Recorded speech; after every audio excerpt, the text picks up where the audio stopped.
ஓரளவுக்காக நீங்க முயற்சி பண்ணுங்க. ஏன்னா நீங்க விருப்பப்படாம, நீங்கள் முயற்சி பண்ணாம குருமார்களால் சித்தர்களால் உங்களை லிப்ட் பண்ண முடியாது. நீங்க ஓரளவுக்காக முயற்சி பண்ணணும். விடாம ட்ரை பண்ணீங்கன்னா தான் அவங்க கையை கொடுத்து தூக்குவாங்க. நல்லா புரிஞ்சுக்கங்க. நீங்கள் ஒரு உயிர் பொருள், நீங்கள் ஜட பொருள் கிடையாது. ஆன்மா என்பது உயிர் பொருள். அதுக்குன்னு ஒரு ஆசைகள் இருக்கும், அதுக்குன்னு ஒரு தேவைகள் இருக்கும். அப்ப அந்த உயிர் பொருள் எதை வேண்டுமானாலும் அச்சீவ் பண்றதுக்கு அதுக்கு விருப்பம் உண்டு. இப்ப இந்த நான் ஒரு உயிரா இருக்கிறேன் அப்படின்னா ஒரு சினிமா எடுக்கணும்னு நினைச்சா சினிமா எடுக்கலாம். இந்த ஜென்மத்திலனாலும் பார்த்து அடுத்தடுத்த ஜென்மத்தில் எடுக்க முடியும். ஒரு எக்ஸாம்பிளுக்கு சொல்றேன், நான் பிரதமராகனாலும் ஆகலாம். ஏன்னா இந்த உலகம் படைக்கப்பட்டதே அப்படிதான். நீ எதைக்காக விரும்புகிறாயோ நீ அதாகவே மாறி விடுகிறாய், அதாகவே நீ நிச்சயமாக ஆவாயின்றாங்க. அப்ப என்ன, நீங்கள் எதற்கு விருப்பப்படுகிறீர்களோ அதற்காக உங்களது மனம், பிராணன், புத்தி, வாக்கு அனைத்தும் செயல்படுது. அப்ப விருப்பம்ன்றத வச்சுதான் இந்த பிறப்பு நிகழுது. இந்த பிறப்பு நிகழ்ந்ததுக்கு அப்புறம் அந்த விருப்பத்தை வைத்துதான் உங்களது ஒவ்வொரு செயல்களும் நிகழ்கிறது.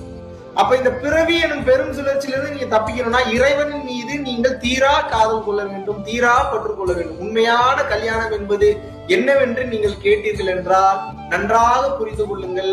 திருக்கல்யாணம் நீங்கள் இறைவனை செய்ய வேண்டும். புருஷன் பொண்டாட்டியோ பொண்டாட்டி புருஷனோ பண்றது கல்யாணம் கிடையாது. இது எல்லாமே பாத்தீங்கன்னா முன்மாதிரி, ஃபார்முலா, ஒரு ப்ளூ பிரிண்ட் மாதிரி.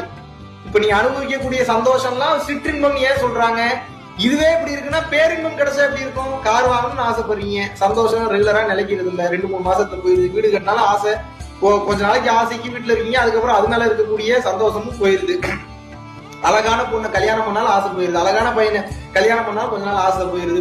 பிடிச்ச பொருளை விரும்பி சாப்பிட்டாலும் ஒரு காலகட்டத்துக்கு மேல சலிச்சிருது ரெகுலரா சாப்பிடும் போது. அப்ப என்ன, எல்லாமே சில காலம் தான். இந்த எல்லா சிற்றின்பமும் ஒரு காலகட்டத்துக்கு முன்னால் சலித்து விடுகிறது, போர் அடிச்சிருது.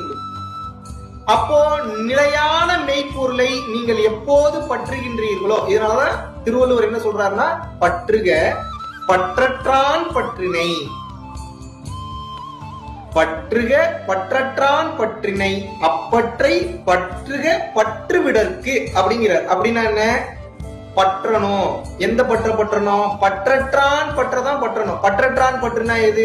பற்றே இல்லாதவன் பற்று. பற்றே இல்லாதவன் யார்? அருட்பெருஞ்சோதியாகிய அந்த இறைவன் கருணையின் ரூபமாக இருக்கிறான். அதனால அதுக்கு தனி பெரும் கருணையா, கருணை தான் இறைவன். அதனால அன்பே சிவம், அன்பே கடவுள்னாங்க.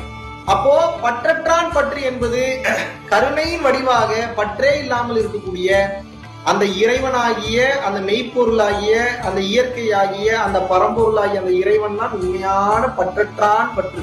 அந்த பற்றற்றான் மேலதான் நீங்க பற்று வைக்கும் போதுதான் உங்களது கர்ம வினைகள் கொஞ்சம் கொஞ்சமாக அழியும்.